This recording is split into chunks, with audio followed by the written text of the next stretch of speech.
നമസ്കാരം. ചിങ്ങപ്പൂമ്പുലരി പിറക്കുകയാണ്.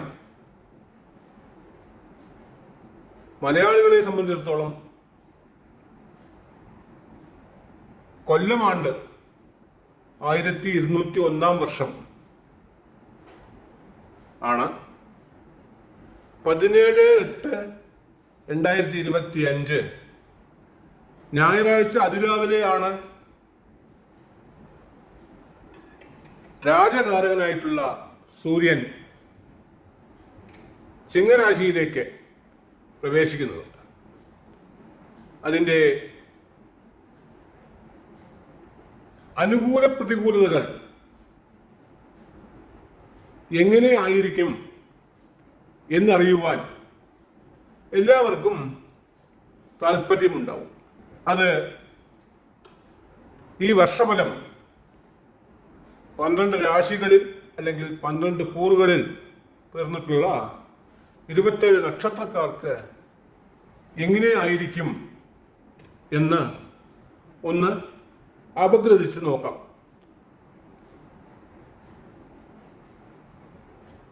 ഓം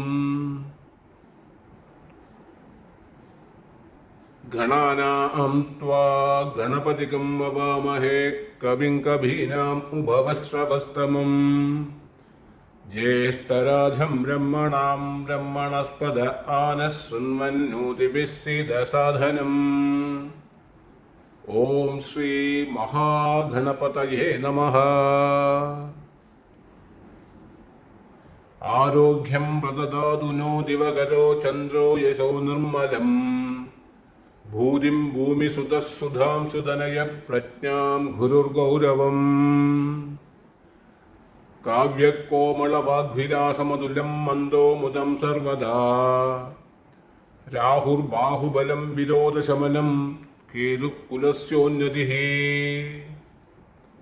ഹയഗ്രീവ ഹയഗ്രീവ ഹയഗ്രീവേദിയോവതേത് തസ്യ നിസ്സരധേ വാണി ജംഗുകന്യാ പ്രവാഹവത് ഗുരുഭ്യശ്ച ഗൃഹേഭ്യശ്ച മയാ ബദ്ധോയമഞ്ജലിഃ പ്രസന്നമനസാംസ്തേ മേ സത്യാം കുർവന്തു ഭാരതി. ആദിത്യാദിനവഗ്രഹദേവതാഭ്യോ നമഃ. അസ്മദ് ഗുരുചരണാരവിന്ദാഭ്യാം നമഃ. ഹരി ഓം.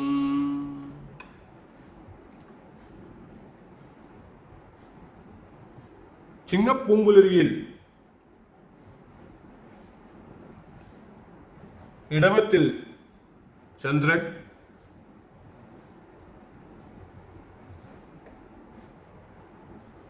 മിഥുനത്തിൽ ഗുരുശുക്രന്മാർ, കർക്കടകത്തിൽ ബുധൻ, ചിങ്ങത്തിൽ സൂര്യൻ കേതു, കന്നിയിൽ ചൊവ്വ, കുംഭത്തിൽ രാഹു, മീനത്തിൽ ശനി. ഇതാണ് ഗ്രഹസ്ഥിതി. 27 നക്ഷത്രക്കാരെ 12 കൂറുകളായി പിരിക്കുമ്പോൾ 2.25 നക്ഷത്രം വീതം ഒരു രാശിയിൽ അല്ലെങ്കിൽ കൂറിൽ വരും. അപ്പോൾ ഉദാഹരണത്തിന് നമ്മൾ ആരംഭിക്കുകയാണ് മേടക്കൂറ് എന്ന്. വേദ ജ്യോതിഷത്തിൽ കാർത്തികയാണ് ആദ്യ നക്ഷത്രം,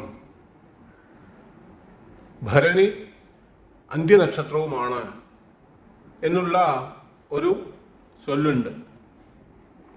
അഗ്നിർനപാദുകൃത്തികാഃ നക്ഷത്രം ദേവമിന്ദ്രിയം ഇതവാസാം വിചക്ഷണാസ്തവിരാ സഞ്ജുഹോധന യസ്യ ഭാന്തിരശ്മയോ യസ്യ കേതവഃ യസ്യേമാ വിശ്വാഭുവനാനി സർവാ സകൃത്തികാഭിരപി സംവധാനഃ അഗ്നിർനോ ദേവസ്വ വിരോധയാതു. ഇങ്ങനെ ആരംഭിച്ച് അപഭാത്മാനം ഭരണീർഭരന്തു യമാരാജ വിദ്വാൻ യോഗോ ഹിരാധോ ഭഗവാൻ ഭഗാൻഭിഃ സുഗന്നപന്ഥാമഭയം കൃണോതു യസ്മിൻ നക്ഷത്രേ യമയേതി രാജാ യസ്മിന്നേനമഭ്യസിഞ്ചന്ത ദേവാഃ തതസ്യ ചിത്രകം ഹവിഷായ ജാമ അപഭാത്മാനം ഭരണീർഭരന്തു എന്ന് ഭരണിയിലേക്കാണ് അവസാനിക്കുന്നത്. അതും മാത്രമല്ല, പഴയ കാലത്തിൽ ഈ കമ്പ്യൂട്ടറെല്ലാം വരുന്നതിന് മുമ്പ് ഈ കാൽക്കുലേഷനൊക്കെ മാനുവലായിട്ട് കാൽക്കുലേറ്റ് ചെയ്യുന്ന സമയത്ത് നക്ഷത്രം അറിഞ്ഞില്ലെങ്കിൽ എന്താ ചെയ്യുക? നക്ഷത്രത്തിലാണ് എല്ലാം ഉള്ളത്. നക്ഷത്രാത് ഹരതേ പാപം എന്നൊക്കെയാണ് പറയുന്നത്. അപ്പോൾ നക്ഷത്രം പറഞ്ഞില്ലെങ്കിൽ കൃത്തിക പറഞ്ഞോളൂ എന്ന് മലയാളത്തിലൊരു ചൊല്ലുണ്ട്. അങ്ങനെ വളരെ വിശേഷപ്പെട്ടതാണ് കൃത്തിക നക്ഷത്രം അല്ലെങ്കിൽ കാർത്തിക നക്ഷത്രം. അശ്വതി ഭരണി കാർത്തിക 1-ാം പാദത്തിൽ പറഞ്ഞിട്ടുള്ള മേടക്കൂറുകാർക്ക് ഏഴരശനിയൊക്കെ നടക്കുന്ന സമയമാണ്. ഗുരു അനുകൂലമല്ലാത്ത സമയമാണ് എന്നൊക്കെ പൊതുവെയുള്ള ധാരണ എല്ലാവരും അറിയുന്നതാണ്. എന്നിരുന്നാലും രാശിയുടെ സ്വാമിയായിട്ടുള്ള ചൊവ്വ രാശിയിലേക്ക് നോക്കുന്നുണ്ട്. യോ യോ ഭാവ സ്വാമി ദൃഷ്ടോ യുധോവാ സൗമ്യർ വാസ്യ തസ്യ ഭാവാഭിവൃദ്ധി എന്നൊക്കെയാണ് പറയുന്നത്. അതുകൊണ്ട് തന്നെ മേടക്കൂറുകാർക്ക് രാശിയുടെ സ്വാമി രാശിയിലേക്ക് നോക്കുന്നത് കൊണ്ട്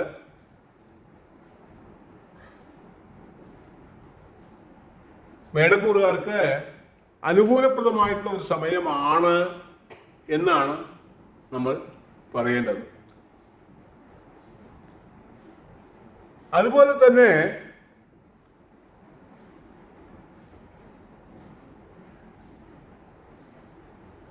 രാഹുർ ബാഹുബലം എന്നൊക്കെയാണ് പറയുന്നത്. രാഹു അനുകൂലമായിട്ടുള്ള ഒരു സ്ഥാനത്താണ് നിൽക്കുന്നത്. 9-ാം വീട്ടിലാണ്, 10-ാം വീട്ടിലാണ്, 11-ാം വീട്ടിലാണ് രാഹു നിൽക്കുന്നത്. 11-ാം വീട് എന്താ 9, 10 എന്നൊക്കെ പറഞ്ഞു ചോദിച്ചു കഴിഞ്ഞാൽ ശനിവത് രാഹു എന്നുള്ള ഒരു കഥനമുണ്ട്. അതുകൊണ്ട് തന്നെ ശനിയെ പോലെയാണ് രാഹു എന്ന് പറയുകയാണെങ്കിൽ ശനിയുടെ വീട്ടിലാണ് രാഹു നിൽക്കുന്നത് എന്നുള്ളതും ലാഭകാരകമായിട്ടുള്ള 11-ാം വീട്ടിലാണ് നിൽക്കുന്നത് എന്നുള്ളത് കൊണ്ടും വിദേശത്തിലേക്കുള്ള പോക്കുവരവ്, അതുപോലെ തന്നെ സമ്പാദ്യം ഇത്യാദി കാര്യങ്ങളെല്ലാം അനുകൂലമാകുന്ന ഒരു സമയമാണ് മേടക്കൂറുകാർക്ക്. 7-ാം കൂറിന്റെ അധിപനായിട്ടുള്ള ശുക്രൻ ദേവഗുരുവായ ഗുരുവിന്റെ കൂടെ നിൽക്കുന്ന കാരണം കൊണ്ട് കല്യാണം തടസ്സമൊക്കെ സംഭവിച്ചവർക്ക് കല്യാണമൊക്കെ നടക്കുന്ന, വിവാഹ മംഗള കർമ്മങ്ങളെല്ലാം നടക്കുന്ന ഒരു സമയമാണ് മേടക്കൂറുകാർക്ക്. കർമ്മപരമായി ചിന്തിക്കുമ്പോൾ വിദേശ ജോലി അല്ലെങ്കിൽ വിദേശ കമ്പനിയിൽ ജോലി എന്നൊക്കെ കിട്ടുന്ന ഒരു സമയം കൂടെയാണ്. അങ്ങനെ അനുകൂലപ്രദമായിട്ടുള്ള ഒരു നേരമാണ് മേടക്കൂറുകാർക്ക് നടക്കുന്നത്. മേടക്കൂറുകാര് ഈ ഏഴരശനി നടക്കുന്ന കാലമായതുകൊണ്ട് നിത്യേന വിഷ്ണു സഹസ്രനാമം പാരായണം ചെയ്യുകയോ ശ്രവിക്കുകയോ ചെയ്യണം. അതുപോലെ തന്നെ ശനിയാഴ്ചകളിൽ വ്രതാനുഷ്ഠാനത്തോടുകൂടി ഇരിക്കുകയും ഹനുമാൻ സ്വാമിയെ ആരാധിക്കുകയും ചെയ്യണം. ഇങ്ങനെ ചെയ്തു വന്നാൽ ഈ വർഷം മുഴുവൻ മേടക്കൂറുകാർക്ക് അനുകൂലപ്രദമാകും. 12 കൂറുകളിൽ വളരെ വിശേഷമായിട്ടുള്ള നല്ല സമയം നടക്കുന്ന ഒരു നേരമാണ് മിഥുനക്കൂറുകാർക്ക് നടക്കുന്നത്, ഇടവക്കൂറുകാർക്ക് നടക്കുന്നത്. കാർത്തിക മുക്കാലും രോഹിണിയും മകീരത്തരയും ഇടവക്കൂറ് എന്ന് പറയും. ഈ ഇടവക്കൂറുകാർക്ക് സർവേശ്വരകാരകനായിട്ടുള്ള ഗുരു 2ാം വീട്ടിലാണ്, ധനകാരകൻ ധനസ്ഥാനത്തിലാണ്. അതുപോലെ തന്നെ ഭാഗ്യ കർമാധിപതിയായിട്ടുള്ള ശനി 11ാം വീട്ടിലാണ്. അപ്പോൾ 27 നക്ഷത്രങ്ങളില് ഈ 3 നക്ഷത്രങ്ങളിൽ പറഞ്ഞവര് കാർത്തിക 2, 3, 4 പാദം, രോഹിണി 1, 2, 3, 4 പാദം, മകീരം 1, 2 പാദത്തിൽ പറഞ്ഞിട്ടുള്ള ഈ കൂറുകാർക്കെല്ലാം വളരെ ഈശ്വരാനുഗ്രഹപ്രദമായിട്ടുള്ള സമയമാണ്. എല്ലാ കാര്യങ്ങളിലും ജയം കിട്ടുന്ന സമയമാണ്.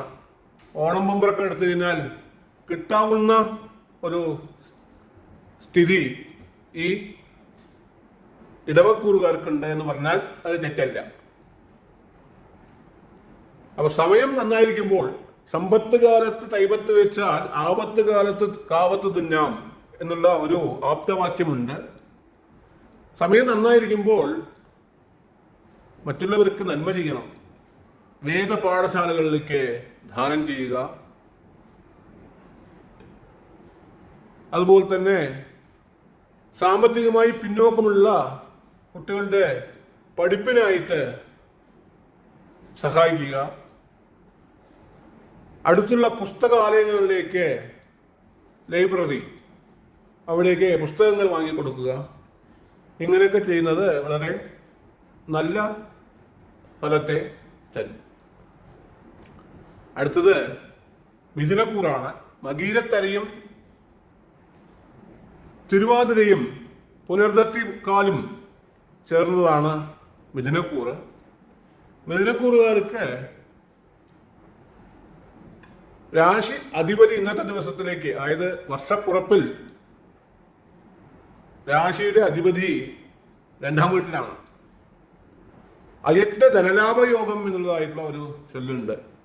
അധികം കഷ്ടപ്പെടാതെ സമ്പാദ്യം കിട്ടുന്ന ഒരു യോഗം മിഥുനക്കൂറുകാർക്ക് ഉള്ള സമയമാണ്. ശനി 10ലാണ്.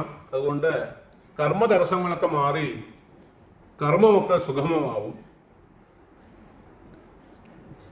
കർമ്മസ്ഥാനത്തിലേക്ക് ചൊവ്വയുടെ ദൃഷ്ടിയുണ്ട്. അതുകൊണ്ട് തന്നെ അഗ്നിമാരുത യോഗം എന്ന് പറയും. കാറ്റും തീയും പോലെയുള്ള യോഗം. പെട്ടെന്ന് അവിചാരിതമായിട്ടുള്ള ജോലി കിട്ടുക, ഗവൺമെന്റ് ജോലി കിട്ടുക, ആയിരിക്കും പരിശ്രമിച്ചിരിക്കുന്നവർക്കൊക്കെ ഗവൺമെന്റ് ജോലി കിട്ടുക. ഇതൊക്കെ സംഭാവ്യമായിട്ടുള്ള ഒരു സമയമാണ് ഈ മിഥുനക്കൂറുകാർക്ക്. മിഥുനക്കൂറുകാര് ശനി 10ലായതുകൊണ്ട് കടകശനിയാണ് അല്ലെങ്കിൽ അർദ്ധാഷ്ടമ ശനിയാണ് എന്നൊക്കെ ഉള്ള ഒരു ചൊല്ലുണ്ട്. അതുമല്ല, ഗുരു തലയിലാണ്, ജന്മഗുരുവാണ്, സമയം മോശമാണ് എന്നുള്ള ചൊല്ലൊക്കെ ഉണ്ട്. എന്നുള്ളത് കൊണ്ട് എപ്പോഴും വിഷ്ണു സഹസ്രനാമം പാരായണം ചെയ്യുക. ബുധനാഴ്ചകളിൽ സാധിക്കുമെങ്കിൽ ഗുരുവായൂരപ്പനെ അതിരാവിലെ ദർശനം ചെയ്യുക. ഇങ്ങനെ ചെയ്തു വന്നാൽ മിഥുനക്കൂറുകാർക്ക് ഈ വർഷം മുഴുവൻ ശുഭപ്രദം ആയി തീരും. നമ്മൾ അടുത്ത് നോക്കേണ്ടത് കർക്കിടകക്കൂറാണ്. പുനർദത്തിക്കാലും പൂയവും ആയില്യവും ചേർന്നിട്ടുള്ളതാണ് കർക്കിടകക്കൂർ. കർക്കിടകക്കൂറുകാർക്ക് വളരെ നല്ലൊരു അനുകൂല സ്ഥാനത്തിലാണ് ശനീശ്വരൻ നിൽക്കുന്നത്. വർഷപ്പുറപ്പിലുള്ള 2ാം അധിപതി, കൂറിന്റെ 2ാം അധിപതി 2ാം സ്ഥാനത്ത് നിൽക്കുന്നതാണ്. ധനയോഗമാണ്. പാപഗ്രഹമായിട്ടുള്ള ചൊവ്വ മറന്നു നിൽക്കുന്നു. അത് ഒരു അനുകൂല യോഗമാണ്. അഷ്ടമശനിയും കണ്ടകശനിയൊക്കെ തീർന്നിട്ട് ഉള്ള സമയമാണ്. 12ലാണ് ഗുരു എന്നുള്ള ഒരു തടസ്സമുണ്ട് എന്നിരിക്കലും പൊതുവെ ഈശ്വരാനുഗ്രഹപ്രദമായിട്ടുള്ള ഒരു സമയമാണ് ഈ കർക്കിടകക്കൂറുകാർക്ക് ഇപ്പോൾ ഈ വർഷം, ഈ മലയാള പുതുവർഷം നടക്കുക. കൂടാതെ കൂറിന്റെ അധിപതിയായിട്ടുള്ള ചന്ദ്രൻ വർഷപ്പുറപ്പിന് 11-ാം വീട്ടിലാണ്, ലാഭസ്ഥാനത്തിലാണ്. അതുകൊണ്ട് മാനസിക പിരിമുറുക്കമെല്ലാം മാറിയിട്ട് പൊതുവെ സമ്പാദ്യയോഗമൊക്കെ കൂടുന്ന ഒരു സമയമാണ് ഈ വർഷം എന്ന് വേണമെങ്കിൽ നമുക്ക് പറയാം. അപ്പോൾ ഈ വർഷം തീർച്ചയായിട്ടും വരുമാനം കൂടും. അതുകൊണ്ട് തന്നെ ലൈഫ് സുഗമമാവും. ഇവര് ഈ ഗുരുവിന്റെ അനുഗ്രഹത്തിനായിട്ട് വിഷ്ണു സഹസ്രനാമം പാരായണം ചെയ്യുക. പറ്റുന്നുണ്ടെങ്കിൽ 12 ബ്രാഹ്മണർക്ക് കാലുകൈ ചൂട്ട് എന്ന് പറയുന്നതായിട്ടുള്ള സമാരാധന എന്ന് പറയും, ബ്രാഹ്മണ സമാരാധന എന്ന് പറയും, അത് ചെയ്യുക. അങ്ങനെ ചെയ്തു വന്നാൽ ഈ ഗുരു, വ്യാഴൻ, ബൃഹസ്പതി 12-ൽ നിൽക്കുന്നത് കൊണ്ടുള്ള തടസ്സങ്ങൾ മാറിക്കിട്ടും.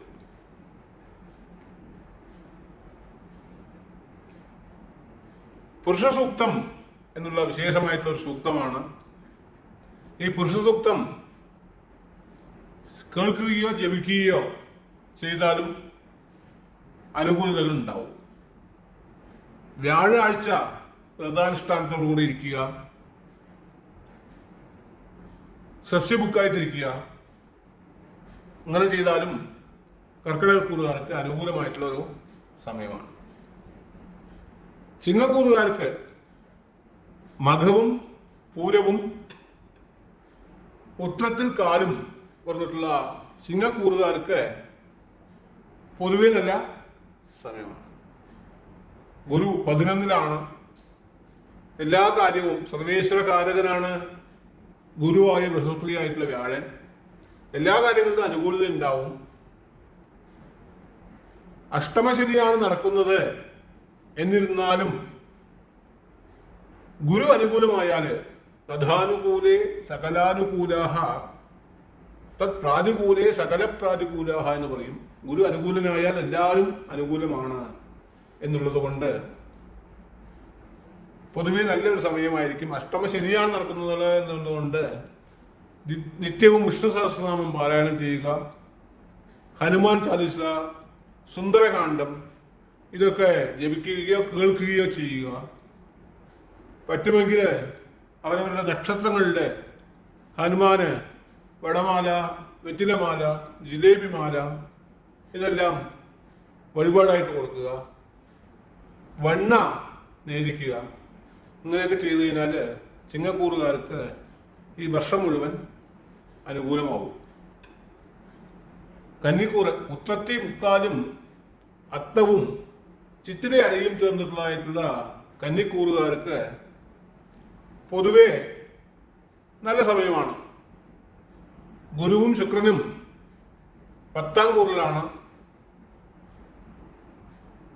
കണ്ടകശനി നടത്തുന്ന സമയമാണ്. എന്നിരുന്നാലും പാപഗ്രഹമായിട്ടുള്ള രാഹു 6-ാം വീട്ടിലാണ് എന്നുള്ളതുകൊണ്ട് ആ രാഹു ഒരു യോഗകാരകനാണ്. അതുമല്ല, രാശി അധിപതി 11-ാം വീട്ടിലാണ് നിൽക്കുന്നത് വർഷപ്പുറപ്പില്. അപ്പോൾ അതും നല്ലൊരു അനുകൂലതയെ ചെയ്യുന്ന സമയമാണ്. ശനി ദോഷം മാറുവാനായിട്ട് സുന്ദരകാന്ഡം ജപിക്കുകയോ കേൾക്കുകയോ ചെയ്യുക, ഹനുമാൻ ചാലിസ ജപിക്കുകയോ കേൾക്കുകയോ ചെയ്യുക. ശനിയാഴ്ചകളിൽ വ്രതാനുഷ്ഠാനത്തോടുകൂടെ ഇരിക്കുക. കയ്യില് സൗകര്യമുണ്ടെങ്കിൽ നിത്യാന്യധാത എന്നൊക്കെയാണ് പറയുന്നത്. നിത്യം ഒരാൾക്കുള്ള ആഹാരത്തിനുള്ള വക മാറ്റിവെക്കുകയും മാസമാകുമ്പോൾ അത് പാഠശാലകളിലേക്കോ വേദവിദ്യാഭ്യാസ കേന്ദ്രങ്ങളിലേക്കോ കൊടുക്കുക. ഇങ്ങനെയൊക്കെ ചെയ്തു വന്നു കഴിഞ്ഞാൽ ഈ കന്നിക്കൂറുകാർക്ക് പൊതുവെ നല്ല സമയമാവും. ഈ കണ്ടകശനി അത് കൊണ്ടേ പോകും എന്ന് പറഞ്ഞു കഴിഞ്ഞാൽ കണ്ടകശനി ഒന്നും കൊണ്ടുപോകില്ല. നമുക്ക് പൂർണ്ണ ഐശ്വര്യത്തോടു കൂടി ജീവിക്കാൻ സാധിക്കും എന്നാണ്. തുലാക്കൂറുകാർക്ക് ചിത്തിര അരയും ചോതിയും വിശാഖത്യം മുക്കാലും ചേർന്നിട്ടുള്ളതാണ് തുലാക്കൂറ്. ഈ തുലാക്കൂറുകാർക്ക് വളരെ നല്ല ഒരു നേരമാണ് നടക്കുന്നത്. നല്ല നേരം എന്ന് പറഞ്ഞു കഴിഞ്ഞാൽ വളരെ നല്ല നേരമാണ്. ശനി 6-ാം വീട്ടിലാണ്, ഗുരു 9-ാം വീട്ടിലാണ്, രാഹു 5-ാം വീട്ടിലാണ്, കേതു 11-ാം വീട്ടിലാണ്. അങ്ങനെ പൊതുവെ ഈശ്വരാനുഗ്രഹപ്രദമായിട്ടുള്ള നല്ല നേരം നടക്കുന്ന ഒരു രാശിക്കാരാണ്, കൂറുകാരാണ് തുലാക്കൂറുകാർ. അപ്പോ ഈ വർഷം മുഴുവൻ വളരെ അനുകൂലപ്രദമായിരിക്കും. വലിയ കഷ്ടങ്ങളൊന്നും ഉണ്ടാവില്ല. തുലാക്കൂറുകാരുടെ അവർക്ക് വലിയ ആഗ്രഹങ്ങളൊന്നും ഉണ്ടാവില്ല. എല്ലാവരും നന്നായിരിക്കണം എന്ന് വിചാരിക്കുന്ന ആളുകളായിരിക്കും. അതുകൊണ്ട് തന്നെ വളരെ നല്ല ഒരു സമയമായിട്ടാണ് ഈ തുലാക്കൂറുകാർക്ക് ഈ വർഷം അനുഭവപ്പെടുക. അടുത്തത് വൃശ്ചികക്കൂറാണ്. വൃശ്ചികക്കൂറുകാർക്ക് ഈ ചന്ദ്രൻ, മനക്കാലകനായിട്ടുള്ള ചന്ദ്രൻ നീചനായതുകൊണ്ട് എല്ലാവരും പറയുന്നതും വിശ്വസിക്കും. എല്ലാവരും ഒരുപോലെ പറയില്ല. ഹിതം മനോഹാരിജ ദുർലഭം വചഃ എന്നാണ് കാളിദാസൻ പറയുന്നത്. ഹിതമായിട്ടുള്ള വാർത്തയാണെങ്കിൽ അതില് മനോഹാരിത ഉണ്ടാവില്ല, മനസ്സിന് പിടിക്കില്ല. അല്ലാന്നുണ്ടെങ്കിൽ മനസ്സിന് പിടിക്കുന്ന കാര്യമാണെന്നുണ്ടെങ്കിൽ അതിന് ഹിതമൊന്നും ഉണ്ടാവില്ല. അതുകൊണ്ട് ആരെന്ത് പറയുന്നു, എത്രത്തോളം അദ്ദേഹത്തെ വിശ്വസിക്കാമെന്നുള്ളത് അറിഞ്ഞുകൊണ്ട് വേണം പ്രവർത്തിക്കാൻ. അങ്ങനെ ചെയ്തു കഴിഞ്ഞാൽ നമുക്ക് വലിയ തടസ്സങ്ങൾ ഉണ്ടാവില്ല. വിശാഖത്തിക്കാലും അനിലവും തൃക്കേട്ടയും ചേർന്ന് നിൽക്കുന്നതാണ് ഈ വൃശ്ചികക്കൂറ്. വൃശ്ചികക്കൂറുകാർക്ക് ഗുരു അഷ്ടമത്തിലാണ്, ശനി പഞ്ചമത്തിലാണ്. എന്നിരിക്കലും സൂര്യൻ അനുകൂല സ്ഥാനത്താണ്, രാശി അധിപതിയായിട്ടുള്ള ചൊവ്വ അനുകൂല സ്ഥാനത്താണ് എന്നുള്ളത് കൊണ്ട് തീർച്ചയായിട്ടും അനുകൂലതയുള്ള ഒരു സമയമായിരിക്കും. വലിയ കഷ്ടങ്ങളൊന്നും ഉണ്ടാവില്ല. എന്നിരുന്നാലും നമുക്ക് സമയം കുറച്ച് മോശമാണ് എന്ന് മനസ്സിലാക്കിക്കൊണ്ട് ജീവിക്കണം, അത്രയേ ഉള്ളൂ. എല്ലാവരും പറയുന്നത് അതുപോലെ തന്നെ വിഴുങ്ങാതെ അതിലെ സത്യവും മിഥ്യയും എന്താണ് എന്ന് മനസ്സിലാക്കി പ്രവർത്തിക്കണം എന്നാണ് വൃശ്ചികക്കൂറുകാർക്ക് ജ്യോതിഷപരമായിട്ട് പറയുന്നതായിട്ടുള്ള ഉപദേശം. അടുത്തത് ധനുക്കൂറാണ്. ധനുക്കൂറ് എന്ന് പറയുമ്പോൾ മൂലം, പൂരാടം, ഉത്രാടത്തിക്കാല്, ഉത്രാടത്തിലെ ആദ്യപാദം, ഇതാണ് ധനുക്കൂറ്. ധനുക്കൂറുകാർക്ക് രാശിനാഥനായിട്ടുള്ള ഗുരു രാശിയിലേക്ക് നോക്കുന്നുണ്ട്. കല്യാണം, ധർമ്മസ്വപ്നമൊക്കെ അനുഭവിച്ചിരിക്കുന്നവർക്ക് കല്യാണമൊക്കെ നടക്കുന്ന ഒരു സമയമാണ്. കണ്ടകശനിയാണ് നടക്കുന്നത്. അർദ്ധാഷ്ടമ ശനി എന്ന് പറയുന്നത് 4ലാണ് ശനി എന്നുള്ളത് കൊണ്ട് അർദ്ധാഷ്ടമ ശനിയാണ്. എന്നിരുന്നാലും സൂര്യൻ 9-ാം വീട്ടിലാണ്. രാശിനാഥന് ബന്ധുവായിട്ടുള്ള ചൊവ്വ 10-ാം വീട്ടിലാണ്. രാഹു 3-ാം വീട്ടിലാണ്. കേതു 9-ാം വീട്ടിലാണ്. ഇതെല്ലാം അനുകൂലത്തെ കൊടുക്കുന്ന ഒരു സമയമാണ്. പൊതുവെ ധനുക്കൂറുകാർക്ക് ഫ്ലെക്സിബിലിറ്റി കൂടും. അതുകൊണ്ട് തന്നെ സുവർണപുഷ്പാം പൃഥിവീം ചിന്വന്തി പുരുഷാസ്ത്രയാഹ ശൂരശ്ച കൃതവിദ്യശ്ച യശ്ച ജാനാതി സേവിതം എന്ന് പറയാറുണ്ട്. 3 പേരാണ് സ്വർണത്താമര ഭൂമിയിൽ വിളയിക്കുക. ആരൊക്കെ എന്ന് ചോദിച്ചു കഴിഞ്ഞാൽ ശൂരശ്ച, വീരശൂര പരാക്രമിയായിട്ടുള്ളവർക്ക് എല്ലാത്തിലും ജയിച്ചു നേടാം. കൃതവിദ്യശ്ച, കற்றോർക്ക് ശല്യമിടമെല്ലാം ചിറപ്പ് എന്ന് പറയും. വിദ്വാൻ സർവത്ര പൂജ്യതേ എന്ന് പറയും, പഠിച്ചവർ. അതുപോലെ തന്നെയാണ് അതെ, ശരിയാണ്, ശരിയാണ്, സത്യമാണ് എന്നൊക്കെ പറഞ്ഞ് യജമാന സ്നേഹം നേടുന്നവർ. യഷ്ടജാനാതി സേവിതും, സേവാമനോഭാവത്തോടു കൂടി ഇരിക്കുന്നവർക്കും എല്ലാ വിജയവും കിട്ടും.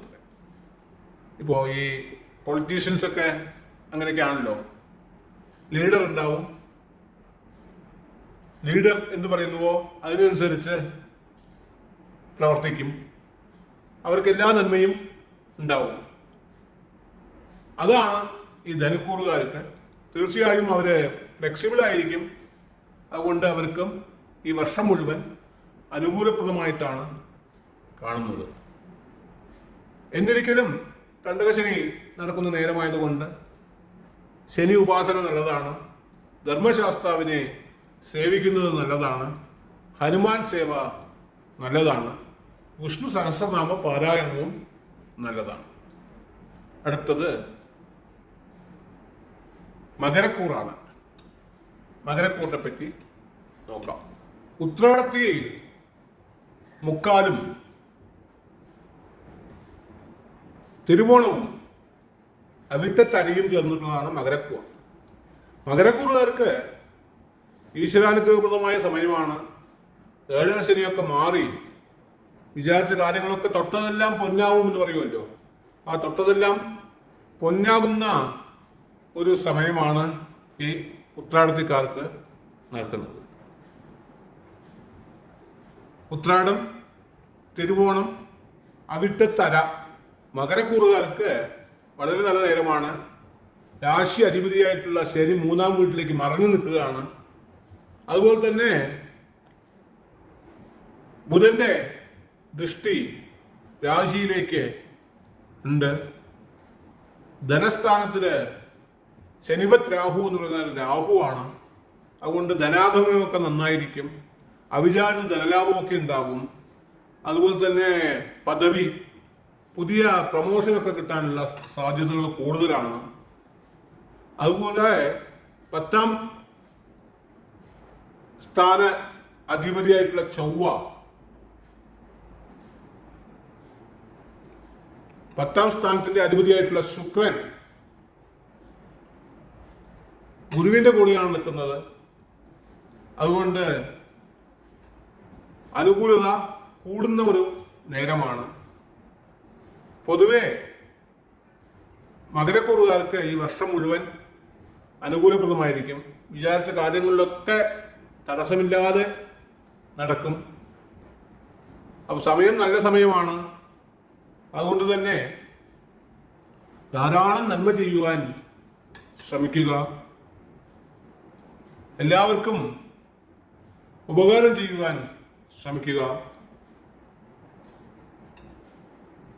ദേവബ്രാഹ്മണ പൂജനാത് ഗുരുവച സംഭാദനാത് പ്രത്യഹം എന്ന് പറയുന്നതായിട്ടുള്ള ശ്ലോകത്തില് ദേവന്മാരെയും ബ്രാഹ്മണന്മാരെയും പൂജിക്കുക. നല്ല ഒരു ഗുരുവിനെ തെരഞ്ഞെടുത്ത് അദ്ദേഹം പറയുന്ന പോലെ ജീവിതമാർഗം ചെയ്യുക. സാധൂനാം ഉപകാരനാത് ശ്രുതിവച സേവ കഥാകർണനാത്, സാധുക്കൾക്ക് സാധുസേവ ചെയ്യുക, പണ്ഡിതരെ മാനിക്കുക. അതുപോലെ ശ്രുതിവച ശ്രേയോ വചാകർണനാത്, ശ്രുതിവചസ് വേദം പറഞ്ഞിട്ടുള്ള വഴിയിൽ ജീവിക്കുക. കഥാകർണനാത് സത്സംഗത്തിലൂടെ നല്ല കഥകൾ കേൾക്കുക. ഇങ്ങനെയൊക്കെ ചെയ്യുന്നത് ഈശ്വരാനുഗ്രഹപ്രദമായിരിക്കും. ഈ മകരക്കൂറുകാർക്ക് പൊതുവെ മഹാവിഷ്ണുവിന്റെ അനുഗ്രഹമുള്ള ഒരു കൂറാണ്. ഗുരു 6-ലാണ് നിൽക്കുന്നത് എന്നിരിക്കലും തൻ്റെ വക്രതയിൽ അനുകൂലത ചെയ്യുന്ന ഒരു സമയമാണ്. അതുകൊണ്ട് വളരെ അനുകൂലമായിട്ടുള്ള ഈശ്വരാനുഗ്രഹപ്രദമായിട്ടുള്ള ഒരു നല്ല സമയമാണ് ഈ മകരക്കൂറുകാർക്ക് ഇപ്പോൾ നടക്കുന്നത്. അടുത്തത് കുംഭക്കൂറാണ്. അവിട്ടത്തലയും ചതയവും പൂരോട്ടാതി മുക്കാലും ചേർന്നതാണ് ഈ കുംഭക്കൂറ്. കുംഭക്കൂറുകാർക്ക് രാശിനാഥനായിട്ടുള്ള ശനി 2-ാം വീട്ടിൽ നിൽക്കുകയാണ്. ശനി പോവുകയാണ്, പാദശനിയാണ് എന്നിരിക്കലും രാശിനാഥനായിട്ടുള്ള ശനി 2-ാം വീട്ടിൽ നിൽക്കുന്നതുകൊണ്ട് ധനലാഭങ്ങളൊക്കെ ഉണ്ടാവും. ഗുരുവിന്റെ ദൃഷ്ടിയുള്ളത് കൊണ്ട് ഈ വർഷം മുഴുവൻ അനുകൂലപ്രദമായി തന്നെ ഇരിക്കും. കൂടാതെ സൂര്യനാണ് ചന്ദ്രനെ നോക്കുന്നത്. പൗർണമി യോഗമാവാം, അമാവാസി യോഗവും ആവാം. പൗർണമി യോഗമാകുമ്പോൾ 15 ദിവസം നല്ലതും 15 ദിവസം കഷ്ടവും വരുന്ന ഒരു സമയമാണ് ഈ കുംഭക്കൂറുകാർക്ക്. ഈ കുംഭക്കൂറുകാർക്ക് എന്താ വെച്ചാല് തന്റെ ശക്തി തനിക്ക് അറിയില്ല എന്നുള്ളതാണ്. തന്റെ ശക്തി മറ്റുള്ളവർ പറഞ്ഞാലേ അവർ വിശ്വസിക്കുകയുള്ളൂ. അപ്പോൾ തന്റെ ശക്തി വേസ്റ്റാക്കാതെ അത് ജനോപകാരപ്രദമായിട്ട് പ്രയോഗിക്കുകയാണെങ്കിൽ കുംഭക്കൂറുകാർക്ക് വളരെ നല്ലൊരു സമയമാണ് നടക്കുന്നത്. അടുത്തത് മീനക്കൂറാണ്. പൂരോട്ടാതി കാലും ഉത്രട്ടാതിയും രേവതിയും ചേർന്നതാണ് ഈ മീനക്കൂറ്. മീനക്കൂറുകാർക്ക് ഏഴരശനിയിലെ മധ്യശനിയാണ്, സമയം മോശമാണ് എന്നൊക്കെയാണ് പറയുക എന്നിരിക്കലും പൂരോട്ടാതി ഗുരുവാണ്. ഗ്രഹങ്ങളില് ശനി പേടിക്കുന്ന ഒരു ഗ്രഹം ഗുരു മാത്രമാണ്, ഗുരുവിന്റെ വീടാണ്. കൂടാതെ ഉത്രട്ടാതി ശനിയുടെ തന്നെ നക്ഷത്രമാണ്. അതുപോലെ തന്നെ രേവതി ബുധന്റെ നക്ഷത്രമാണ്. ശനിയും ബുധനും തമ്മിൽ ബന്ധുത്വമുണ്ട് താനും. അങ്ങനെ ആവുമ്പോൾ ഈ മീനക്കൂറുകാർക്കും പൊതുവെ നല്ല നേരമാണ്. ഏഴരശനി നടക്കുന്നുണ്ട്. 4-ലാണ് തുരിയെ ബലി പാതാളെ, 4 ഗുരു നടക്കുന്ന നേരമാണ് ബലിയെ, മഹാബലിയെ ചവിട്ടി താഴ്ത്തിയത് എന്നൊക്കെ പറയാറുണ്ട്. എന്നിരുന്നാലും നല്ലൊരു സമയമാണ്. അപ്പോൾ ഈ 27 നക്ഷത്രവും നല്ലതാണ്. 27 നക്ഷത്രവും ദക്ഷപ്രജാപതിയുടെ പുത്രിമാരാണ്. ചന്ദ്രന് വിവാഹം ചെയ്ത് കൊടുത്തു എന്നൊക്കെയാണ് നമ്മൾ പഠിച്ചിട്ടുള്ളത്. അതുകൊണ്ട് തന്നെ ഇവർക്കൊക്കെ ദൈവാംശമുണ്ട്. നക്ഷത്രാത് ഹരതേ പാപം ത്രിദൗശ്ച ശ്രിയമാപ്നോതി വാരാത് ആയുഷ്യവർദ്ധനം നക്ഷത്രാത് ഹരതേ പാപം യോഗാത് രോഗനിവാരണം കരണാസ് കാര്യസിദ്ധി സ്യാത് പഞ്ചാംഗ ഫലമുത്തമം എന്ന് പറയും. തിഥി അറിഞ്ഞ് കാര്യങ്ങൾ ചെയ്താല് ശ്രീയമുണ്ടാവും, ഐശ്വര്യമുണ്ടാവും. വാരാത് ആയുഷ്യവർദ്ധനം, ദിവസം അറിഞ്ഞ് കാര്യങ്ങൾ ചെയ്തു കഴിഞ്ഞാല് ആയുസ് കൂടും. നക്ഷത്രാൽ ഹരതേ പാപം, പാപനിവാരണത്തിനായിട്ടുള്ള അനുകൂല നക്ഷത്രങ്ങളെ അറിഞ്ഞ് ക്രിയകൾ ചെയ്താല് പാപങ്ങൾ തീരും. യോഗാത് രോഗനിവാരണം, യോഗം നിത്യയോഗങ്ങൾ ഏതാണ് എന്താണ് എന്നറിഞ്ഞ് കാര്യങ്ങൾ ചെയ്തു കഴിഞ്ഞാല് രോഗനിവാരണം ഉണ്ടാവും. കരണാത് കാര്യസിദ്ധിസ്യാത്, കരണം തെറ്റിയാൽ മരണം എന്ന് പറയും. അപ്പൊ കരണം സ്ഥിരകരണവും ശരകരണവും ഉണ്ട്. അപ്പോൾ സ്ഥിരമായിട്ടുള്ള കാര്യങ്ങൾ ചെയ്യാൻ സ്ഥിരകരണവും ചരമായിട്ടുള്ള കാര്യങ്ങൾ ചെയ്യാൻ ചരകരണവും അനുസരിച്ച് കാര്യങ്ങൾ ചെയ്താൽ കാര്യസിദ്ധി ഉണ്ടാവും. എന്നൊക്കെയാണ്. അപ്പോൾ പഞ്ചാംഗം മനസ്സിലാക്കി പ്രവർത്തിച്ചാൽ നമുക്ക് അനുകൂലത ഉണ്ടാവും. ഇക്കാലത്ത് പുതിയൊരു പാട്ടൊക്കെ ഉണ്ട്, പാക്കാതെ പാക്കാതെ പഞ്ചാംഗത്തെ പാക്കാതെ എന്നൊക്കെ പാട്ടൊക്കെ ഉണ്ട്. പക്ഷേ പഞ്ചാംഗം നോക്കിയാൽ മാത്രമേ ജീവിത നിലവാരം സുഖകരമാവുള്ളൂ. ഈ ദിവസവും പഞ്ചാംഗം നോക്കി ഇന്നത്തെ ഗ്രഹസ്ഥിതികളൊക്കെ മനസ്സിലാക്കി പ്രവർത്തിച്ചാൽ അനുകൂലതകൾ ഉണ്ടാവും. പൊതുവെ എല്ലാ ആചാര്യന്മാരും വിഷ്ണു സഹസ്രനാമം ഒരു പരിഹാരമായിട്ട് പറയുന്നുണ്ട്. ആ വിഷ്ണു സഹസ്രനാമം എല്ലാവരും ഹൃദിസ്ഥമാക്കാം. ഒരു മാസം നമ്മൾ കഷ്ടപ്പെട്ട് കഴിഞ്ഞാൽ അത് പഠിച്ച് മനസ്സിലാക്കാവുന്നതേ ഉള്ളൂ. അതുകൂടാതെ എളുപ്പത്തിനായിട്ട് ആചാര്യന്മാർ പറയുന്നുണ്ട്, 27 നക്ഷത്രത്തിന് 108 ശ്ലോകങ്ങൾ, അതുകൊണ്ട് ഒരു നക്ഷത്രത്തിന് 4 ശ്ലോകങ്ങൾ എന്നുള്ള രീതിയിൽ ആ വിഷ്ണു സഹസ്രനാമം ജപിച്ചാൽ മതി. അശ്വതിയാണ് നക്ഷത്രം എന്നുള്ളവർക്ക് വിശ്വം വിഷ്ണു ഷഡ്കാരോ ഭൂതഭവത് പ്രഭുഹോ ഭൂതഗദ്ഭാവോ ഭൂതാത്മാ ഭൂതഭാവനഃ ഭൂതാത്മാ പരമാത്മാ ച മുക്താനാം പരമാഗതിഃ അവ്യയ പുരുഷ സാക്ഷി ക്ഷേത്രജ്ഞോക്ഷര ഏവ ച യോഗോ യോഗവിധാന്യേധ പ്രധാന പുരുഷേശ്വരഃ മാനസിംഹോ ശ്രീമാൻ കേശവ പുരുഷോത്തമഃ സർവശിവസ്ഥാണുർഭൂതാദിദ്രവ്യഃ സംഭവോ ഭാവനോ ഭർത്ത പ്രഭവ പ്രഭുരീശ്വരഃ. ഈ 4 ശ്ലോകം നിത്യം വായിച്ചാൽ മതി. അവർക്ക് എല്ലാ കഷ്ടതകളിൽ നിന്നുള്ള മുക്തി ഭഗവാൻ മഹാവിഷ്ണു തരും എന്നൊക്കെയാണ് പറയുന്നത്. ഇതുപോലെ 108 ശ്ലോകങ്ങൾ ഉണ്ട് വിഷ്ണു സഹസ്രനാമത്തിൽ. 108 വായിച്ചാൽ വളരെ വിശേഷമാണ്. 22 മിനിറ്റൊക്കെ ആവുള്ളൂ. നിത്യവും വിഷ്ണു സഹസ്രനാമം ജപിക്കുക. തീർത്ഥത്തിനും ദേവനിലും വേദത്തിലും മന്ത്രേ തീർത്ഥേ തഥാ ദേവേ ജ്യോതിഷേ വിഷജേ തഥാ യാദൃശി ഭാവന തത്ര സിദ്ധിർഭവതി താദൃശി എന്നാണ് ശ്ലോകം. തീർത്ഥം, മന്ത്രം, ദൈവം, ഡോക്ടർ, വൈദ്യൻ, ജ്യോതിഷം, ഈ 5 ഭാഗങ്ങളിൽ നമ്മളുടെ വിശ്വാസതയ്ക്കനുസരിച്ചാണ് അതിൻ്റെ ഫലമുണ്ടാവുക എന്നാണ് പറയുന്നത്. അതുകൊണ്ട് ഇതിൽ എത്രത്തോളം നമ്മൾ വിശ്വസിക്കുന്നുവോ ആ വിശ്വാസത്തിൻ്റെ ഫലം നമുക്ക് തീർച്ചയായിട്ടും ലഭിക്കും. പൊതുവെ വലിയ ഉപദ്രവങ്ങളൊന്നും ഇല്ലാതെ ഇരിക്കുന്ന ഒരു വർഷമാണ് ഈ കൊല്ലവർഷം. നമുക്ക് പല നന്മകളും നടക്കാൻ പോകുന്ന ഒരു വർഷമാണ് ഈ കൊല്ലവർഷം.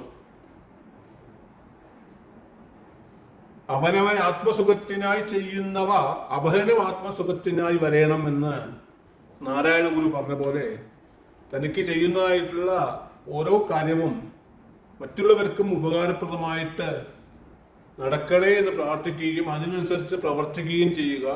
തീർച്ചയായും 27 നക്ഷത്രക്കാർക്കും ഈശ്വരാനുഗ്രഹപ്രദമായിട്ടുള്ള ഒരു വർഷമായി തീരുവാനായിട്ട് സർവേശ്വരകാരകനായിട്ടുള്ള ശ്രീ ഗുരുവായൂരപ്പനെ പ്രാർത്ഥിക്കുകയാണ്.